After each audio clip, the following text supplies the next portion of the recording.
El universo cinematográfico de Marvel es probablemente la franquicia cinematográfica más reconocida a nivel mundial en la actualidad. ¿Quién no ha escuchado hablar, aunque sea por casualidad, sobre alguna de las películas de Marvel? Algunas personas incluso consideran que Marvel Studios ha marcado una tendencia en la industria, que ha cambiado la forma de hacer películas.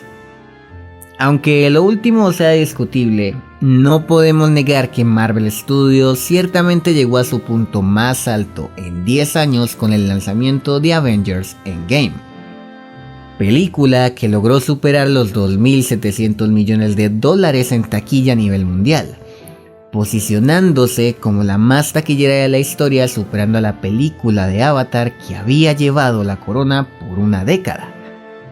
Aunque claro, debemos decir que para lograrlo Marvel Studios tuvo que reestrenar la película en varios lugares. La verdad, las cosas como son. Además, la importancia que tuvo la cuarta entrega de Los Vengadores a nivel narrativo es brutal. Fue la conclusión de una historia que se contó a lo largo de 23 películas por más de 10 años, en la que se pudo ver el arco final de varios de sus personajes más icónicos. La fase 4 está en camino y es increíble pensar que Marvel Studios pueda llegar a alcanzar o incluso superar el trabajo realizado a lo largo de sus 3 primeras fases, sobre todo sin llegar a ser historias repetitivas y que logren convergir en un evento mucho más grande que Endgame. En ese sentido, vamos a ver qué le depara el futuro al universo cinematográfico de Marvel para determinar si ha alcanzado su punto más alto con la cuarta entrega de Los Vengadores. Acompáñame.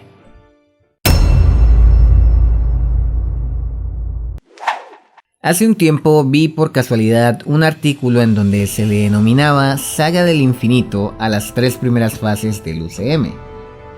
Y la verdad es que es un nombre bastante chulo que representa a la perfección el trabajo realizado por Marvel Studios en sus primeras 23 películas. Lo digo porque considero que para poder hablar del futuro tenemos que hablar necesariamente del pasado. Esa es la única forma de comprender en términos generales el impacto narrativo de la Saga del Infinito. En primer lugar, debemos reconocer que a lo largo de las 3 primeras fases la historia principalmente gira alrededor de 3 personajes: Iron Man, Capitán América y Thor.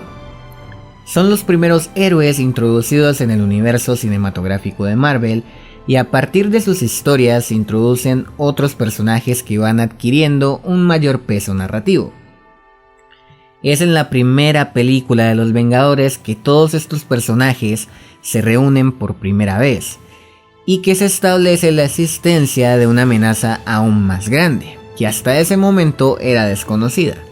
Es así como Vengadores 2012 nos presenta por primera vez a Thanos y da los primeros indicios del conflicto que se iba a desarrollar alrededor de las gemas del infinito. En las 2 siguientes fases se van desarrollando a nivel narrativo los personajes de Iron Man, Capitán América y Thor, que desde la fase 1 se convierten en los referentes del universo cinematográfico. Es tal vez este último al que más le cuesta desarrollarse narrativamente, caso contrario al de Iron Man y Capitán América, que incluso terminan chocando debido a sus ideales en Civil War. Al mismo tiempo se cuentan otras historias y se introducen nuevos personajes que van dotando de sentido esta gran historia paralela relacionada con las gemas del infinito, como lo vemos en Guardianes y Doctor Strange. Otros personajes, como por ejemplo Ant-Man, aunque pasan un poco desapercibidos, logran encajar perfectamente en la historia e incluso terminan siendo determinantes. Y, por último, están los personajes que funcionan como un puente entre la saga del infinito y lo que está por venir. Ese es el caso de personajes como Capitana Marvel, Black Panther y nuevamente Doctor Strange, aunque este último ha tenido un mayor desarrollo que los otros mencionados.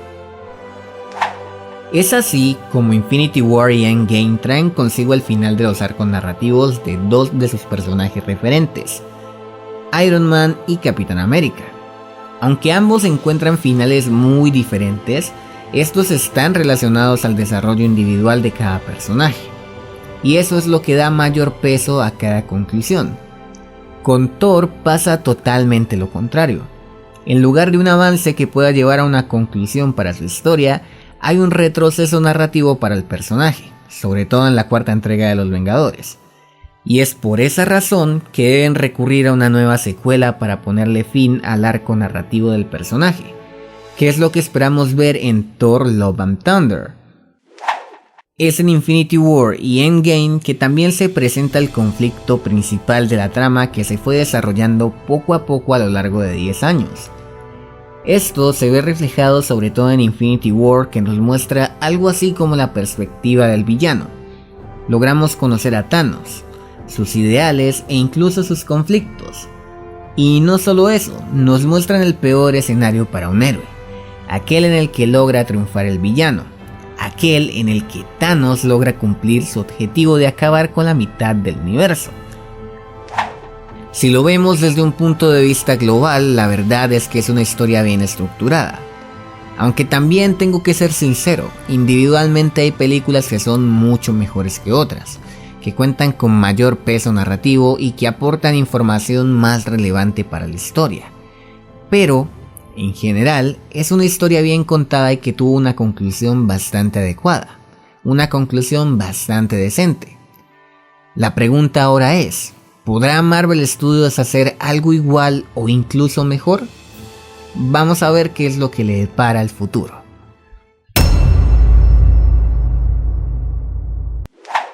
La fase 4 del UCM se encuentra prácticamente a la vuelta de la esquina. Black Widow será la primera producción cinematográfica en esta nueva incursión de Marvel Studios. Se supone que ya debería haber estrenado, pero por obvias razones su estreno se vio afectado por la situación de sanidad mundial. Así que el calendario, por lo menos de las películas, tuvo que ser modificado. En mi opinión, Black Widow es una de las grandes sorpresas de esta fase 4. También se podría decir que es una apuesta bastante arriesgada si tenemos en cuenta que la historia ocurre cronológicamente antes de la llegada de Thanos a la Tierra. Por lo tanto, y en teoría, no es mucho lo que puede aportar a la continuidad de los eventos posteriores a Endgame. Sin embargo, si hay algo que sabe hacer muy bien Marvel Studios es jugar con las expectativas. Además, se han caracterizado por tener un nivel de planeación que no es normal, por lo que no es raro pensar que cada decisión tiene una razón de ser, y pueden sorprender bastante en ese sentido. En la fase 4, el universo cinematográfico de Marvel cuenta con un nuevo recurso narrativo que puede llegar a ser bastante interesante. Me refiero a las series que serán producidas para la nueva plataforma de streaming de Disney, y que harán parte activa del universo de las películas. Para la muestra de un botón, tenemos las dos primeras series que serán emitidas a través de la plataforma: Falcon and the Winter Soldier y WandaVision.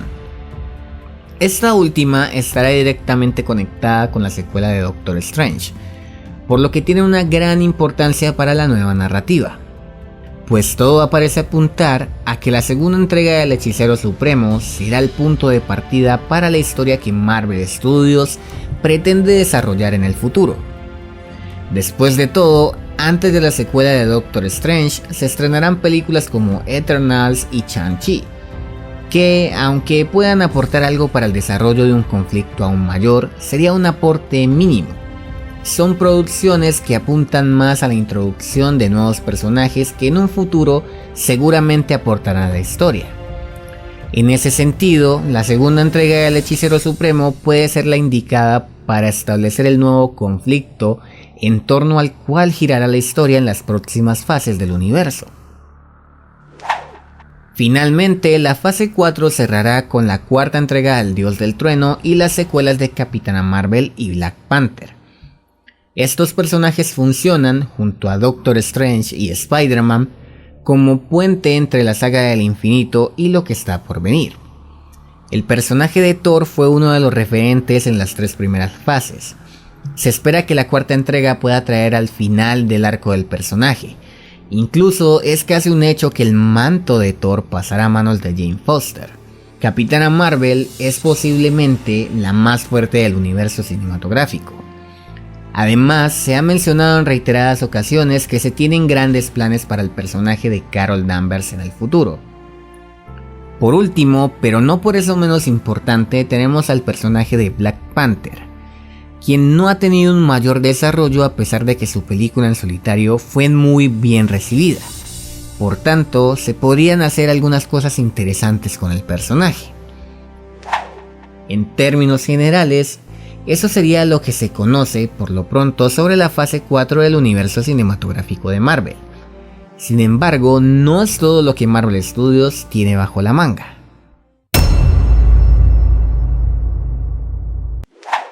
Ya he hablado varias veces en el canal acerca del acuerdo entre Disney y Fox.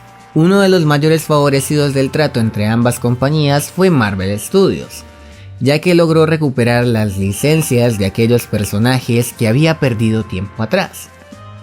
Gracias al acuerdo, cualquier personaje relacionado con el universo mutante o la familia fantástica puede ser introducido en el UCM. Esto abre un mundo de posibilidades muy extenso desde el punto de vista narrativo, y en Marvel Studios lo saben. Por ese motivo, hasta el momento no se habla mucho acerca de la inclusión de estos personajes. Es algo que se tienen muy bien guardado en las oficinas del estudio. Independiente de si se introducen estos personajes en la fase 4 o en una futura fase 5, considero que es en esa variedad de nuevas posibilidades que se encuentra la verdadera diferencia entre lo que vimos en las 3 primeras fases y lo que está por venir. Y de cierta manera el acuerdo llega en el mejor momento posible, en un momento en donde Marvel Studios debe empezar una nueva etapa y tiene la necesidad de hacer algo diferente, de alcanzar o incluso superar el trabajo plasmado en sus 23 primeras películas. Si lo vemos desde esa perspectiva, Marvel Studios sin lugar a dudas tiene todo el viento a su favor. Las franquicias de los X-Men y los Cuatro Fantásticos traen ese toque de frescura que necesitaba el UCM para seguir un camino diferente. Sin embargo, no todo es color de rosa.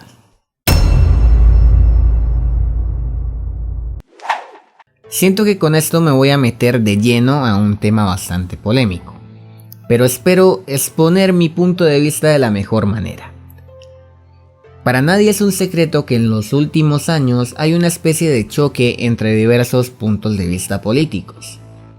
El problema es que dicho conflicto ha trascendido inevitablemente a diferentes ámbitos fuera de lo político. En ese sentido, se ha visto como poco a poco Marvel Studios ha dado indicios de incluir en sus películas lo que se denomina como corrección política. Esto de alguna manera comienza a molestar en cierta parte de los fanáticos. Y es entendible, creo que a nadie le gusta ver política en el cine, y mucho menos en una película de superhéroes. Marvel Studios, siendo en cierto grado político, no es una opinión, es simplemente un hecho. El propio Mark Ruffalo, quien interpreta al personaje de Hulk, comentó en una entrevista para el medio The Independent que Kevin Feige, CEO de Marvel Studios y director creativo, estuvo a punto de abandonar el estudio. La razón detrás de esta decisión era la falta de inclusión y diversidad en el universo cinematográfico. Kevin Feige quería un universo más inclusivo. Kevin quería superhéroes negros, superheroínas, superhéroes LGBT. Él cambió todo el universo Marvel. Ahora tenemos superhéroes homosexuales, tenemos superhéroes negros, tenemos superheroínas. Scarlett Johansson tendrá su película. Tenemos a Capitana Marvel, están haciendo She-Hulk. Ningún otro estudio está siendo tan inclusivo en ese nivel. Llegados a este punto, debo hacer una aclaración. Considero que la inclusión y la diversidad no es tan mal. Solo basta con ver el mundo que nos rodea. Todos somos diferentes, tenemos virtudes, defectos, y eso es lo que nos hace únicos. No tienen nada de malo. El problema surge cuando estas diferencias propias de cada cultura se utilizan como discurso político para intereses de grupos particulares. Ahí es donde reside el verdadero problema.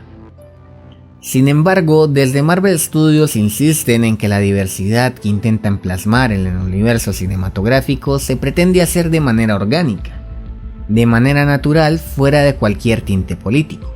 Así lo expresó en 2017 Alan Moore, director ejecutivo de Marvel Studios. Queremos contar las mejores historias posibles y con los mejores desarrollos de personajes y guiones que podamos tener. Nuestra mayor preocupación es esa: conseguir presentar más personajes, pero no apresurar a algo que no está listo ni entregar algo que no esté a la altura de nuestros estándares. Por lo tanto, es menospreciar nuestro trabajar si apresuramos los personajes para dar prioridad a la diversidad y no tratar de averiguar realmente cómo hacerlo bien. Primero calidad, luego diversidad. Contrario a lo que expresaba Nate años atrás, en lugar de primero calidad, luego diversidad, parece más bien que nos encontramos con primero diversidad, luego todo lo demás. Sobre el papel, la idea de priorizar la historia suena muy bien, y es lo que se debería hacer, pero puede que en la práctica no lo estén desarrollando bien. Capitana Marvel es el ejemplo claro de lo que hablo. Es una película que se centra tanto en exaltar la condición de superheroína de Carol Danvers que se olvida de dotar de herramientas narrativas al personaje. Eso provoca que los espectadores simplemente no logren simpatizar con ella. Black Panther, por su parte, representa la otra cara de la moneda. La inclusión del héroe proveniente de Wakanda aporta de manera natural la diversidad que necesita el universo cinematográfico. Se hace a través de toda una cultura y por eso adquiere un verdadero peso narrativo. Ahora, para que podamos tener una idea de la dimensión del problema, debemos tener en cuenta lo que está sucediendo desde hace unos años con Marvel Comics. Bajo la misma premisa de apostar por la diversidad, se hicieron varios cambios en sus historias. Empezaron a modificar muchos de sus personajes clásicos para ser más inclusivos, y al final los fanáticos se cansaron tanto que las ventas no volvieron a ser iguales. No es tan descabellado pensar que también podría pasar con la franquicia cinematográfica. Por el momento se desconoce cuál será el camino que tomará Marvel Studios en sus próximas producciones, pero espero genuinamente que tomen las decisiones correctas. Lo que se pretende es introducir personajes diversos que se haga a través de una historia bien estructurada. De lo contrario, se estarían saboteando ellos mismos, así como sucedió en las páginas cómicas de Marvel.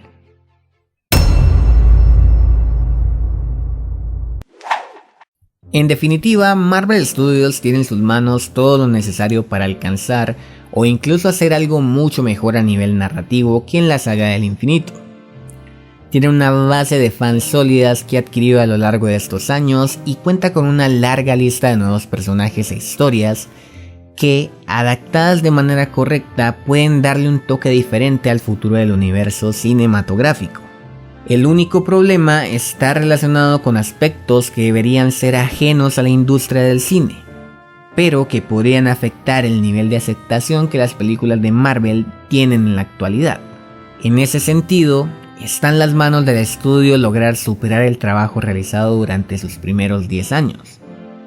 Las decisiones que se tomen de ahora en adelante serán fundamentales para determinar si el futuro del UCM se encontrará plagado de luz o de oscuridad.